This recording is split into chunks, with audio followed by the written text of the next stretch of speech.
At Bombardier's Challenger factory in Dorval, space is tight, and that's a big part of why the aerospace giant plans to build a new factory next door.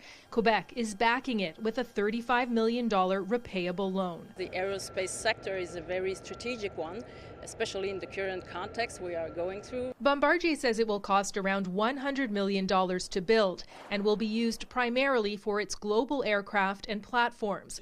Executive Vice President of Manufacturing David Murray says it will help Bombardier stay competitive. Which is going to enable us here also to change the way we're building the airplane with more lean technology. And he insists it has nothing to do with defense. Saab wants Canada to buy 72 Gripen fighter jets.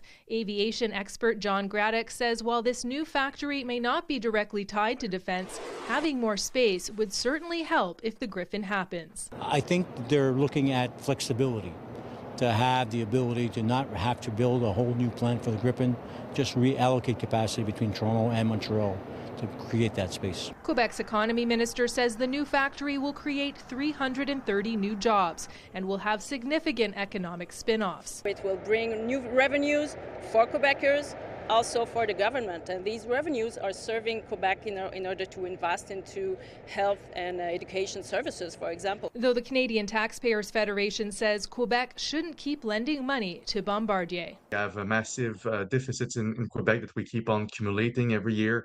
This year alone, we're projecting $12.4 billion.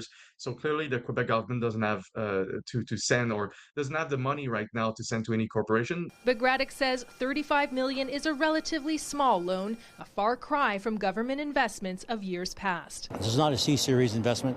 This is a repayable loan. I think the Quebec government has kind of couched itself. This is a profitable business. Bombardier is making money. The new facility is slated to be up and running by the end of 2027. Angela McKenzie, CTV News.